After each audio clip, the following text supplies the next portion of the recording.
Between June of 2024 and December 2024, the S&P 500, which is the main index a lot of people will reference when it comes to investing, achieved approximately 9% in 6 months. Over the course of 12 months, it did over 20%. Now, we know that past performance is not an indication to future performance, but the fact still remains that you would have had better returns, far in excess of what you would have been able to achieve on your high street if you'd put the money in a savings account. And so in this video, we're going to be talking about how to set your investment goals for 2025. Now, it goes without saying, before you venture into anything, it's normally a good idea to make sure that you have a clear objective, a clear reason why you're doing it. I mean, if you're going to be training for the London Marathon, for example, why is it that you want to put yourself through that physical exertion? Is it because you're doing it for a cause? Are you doing it to improve your personal fitness? Or is it something else? A goal, an objective often anchors you into why you're doing it and also gives you a reminder as to this thing is going to be difficult, and investing can be stressful at times, but it reminds you why you're doing it in the first place. And having a clear objective is absolutely paramount. Now, some common ones that I often see when I work with people is people will be looking to invest to save for a deposit for their first home as a first-time buyer. People may be looking to invest over the long term for early retirement or for retirement. Some people may simply be looking to invest to cover university fees for their children. Whatever your objective is, it's really important that you write it down and you are very, very clear on what that looks like, because this then ties into the very next thing that is important when setting your investment goals. You need a time horizon, or a timeline as I like to call it. And this is very simple. It's simply how long you have between now, when you start investing, to when you're actually going to need this money for the purpose of achieving your goal. So let's just say, for example, it is for a house deposit. How long are you playing with? Are you playing with 3 years, 4 years, 5 years, 7 years? You need to understand that. Now, I work with a lot of people one-on-one, helping them understand how to put a timeline together and really pry out some specificity, because specificity is really, really important. I'm just going to show you why it's important with this very brief kind of mock-up that I've given you here as a visual for this video. Now, on this timeline, I've got a goal here. The first goal on the timeline is a second investment property purchase. Now, that's in the near future. And across the bottom of the timeline here, you can see that I've put the overall time for this entire investment plan to 2036. So it's 11 years from now. Now, the second property purchase is pretty close on that time horizon. So it's within the next, say, 2 years.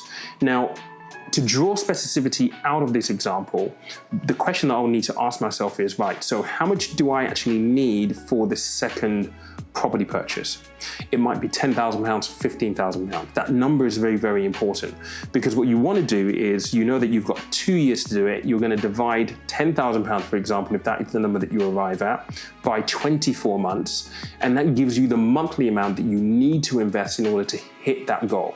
Now, you are investing, and obviously we're going to factor in assumed, or I guess hoped or target investment returns. And that's important, because when you begin to review your investments, which you should do every single year, that's going to help you determine whether or not you're on track toward hitting your goal or not on track to hitting your goal. And if your investment is performing pretty well, it will give you a little bit of leeway in terms of that monthly contribution, because you know that you're ahead of the game. And a lot of people find this a little bit complex, but this is fundamentally what you need to do to bring out specificity, really get into the detail. So this is the fairly obvious bit of the video. You're going to need capital to invest, i.e., money. And I've been doing this for a long time now, and I know that oftentimes when people want to begin investing, they often over-promise what they think they can invest on a monthly basis, and they can never really build any consistency. And the key to succeeding when you begin investing is consistency. So we want to look at how you can begin with the right amount monthly that will give you the ability to be sustainable and build consistency within your plan, so you can move towards your goal without too many hiccups. Now, I don't want to teach you how to suck eggs, but this is very much basic financial management. So what you need to do is you need to understand what money you have coming in on a monthly basis. That will be a sum, right? Then you need to take off all of your expenses, all the things you have to pay for, your non-essentials. And what you're looking for here is you're looking for your disposable income amount.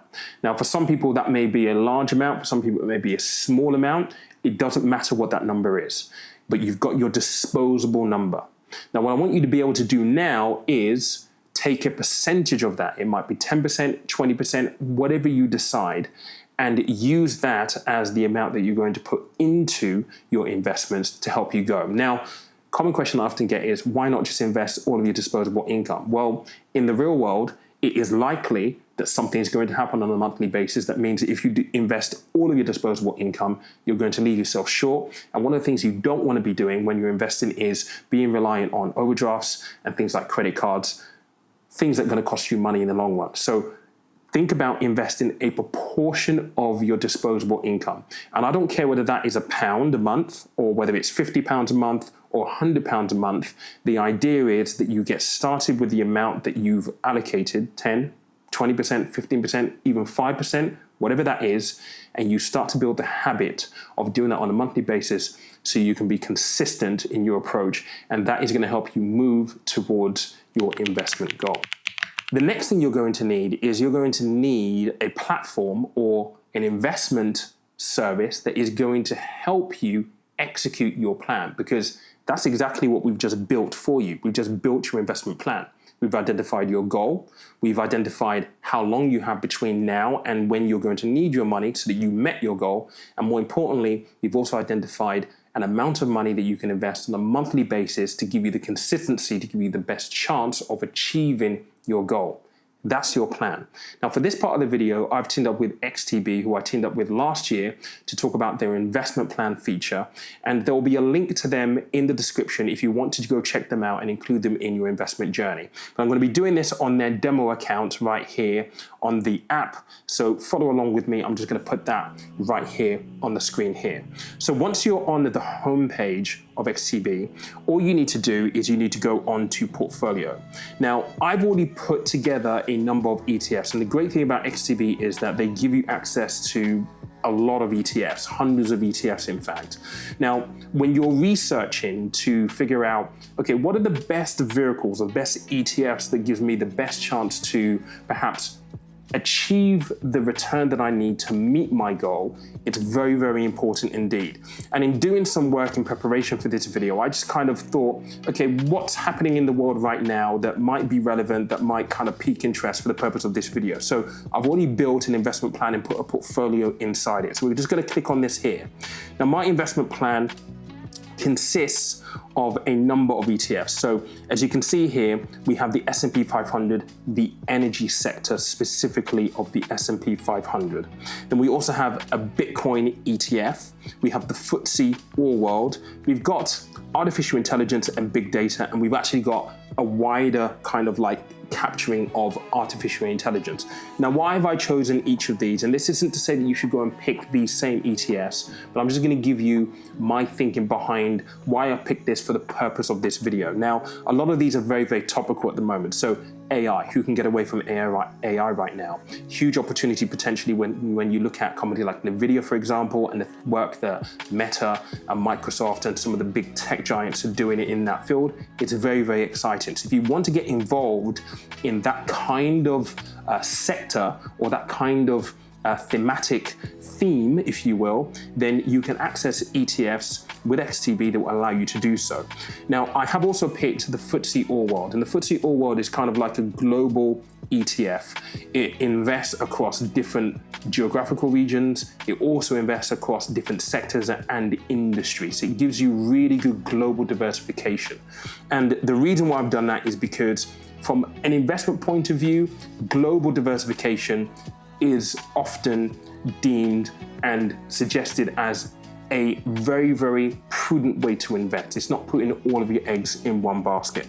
We also have in here a Bitcoin ETF because Bitcoin is all the rage right now, cryptocurrencies. If you want to be involved in that, there is an ETF with XTB that you can access and the S&P 500 energy sector. Now, let's go into the details of this portfolio specifically here. And I'm just going to go onto the allocation part of this. And all I need to do for that is to go on to edit plan. Now, this is how I've split money across each of these ETFs. So in the S&P 500 energy sector, I put 10% of the funds in there, 10% into Bitcoin. I put 60% into the FTSE Global All World. And the reason for that, again, is because of that global diversification, not putting all of your eggs in one basket. And I've gone 10% in artificial intelligence and big data, and another 10% in artificial intelligence as a wider thing. Now, when you check out XTB, you can slice and dice this however you want. If you wanted more money in the Bitcoin ETF, you can ramp it up. But the main thing is, obviously, you're working with 100% allocation, so you would literally just move things around. I mean, like I said, if I wanted to ramp up Bitcoin to 20%, for example, then it means that I've got to take 10% off somewhere else. So I might say take 10% off, maybe 5% off the FTSE All World, and maybe 5% off artificial intelligence and big data. That brings me within the 100% element as well. But you can play around with it. The idea here is that it gives you access to ETFs. You can build a portfolio. Do your research. Please do your research, because these are the vehicles that you're entrusting to give you the return to be able to hit your goal. But if you do this with consistency, we don't know what the market is going to perform like over the next 12 to 24, 36, even 60 months. We don't. But what we do know is that when you invest in the market, typically over the long term, it does return better than high street savings accounts. And as a nation, we are a nation of savers. We need to be a nation of investors. Investing is about making your money work for you, your money growing for you whilst you sleep. So the first thing I want to leave you with is what I've already mentioned before. The key to being successful when you invest in is consistency. So that amount that you invest on a monthly basis, you need to form the habit, do it regularly, do it often, and trust me, it will bear fruit. The second thing is being clear on what your goal is. We talked about specificity. So if it is early retirement, what does that look like? What kind of money do you want to be able to live on? How much do you think you're going to need when you factor in state pension? That specificity is going to help you understand what you need to do today to be able to be in that position in the future. And finally, please do remember, markets go up and down. Downtimes in the market are just as important as the highs. Oftentimes people will want to invest when everything's going crazy, everything is on the up. The smart investors invest consistently and particularly will love investing when the markets are down. I hope you enjoyed this video. There was a link to XTB in the comment section down below and also pinned in the comments. Please check them out. Thank you so much to them for sponsoring this video, and thank you to you for watching. Let me know what your thoughts are in the comments down below. Catch you later on. Cheers.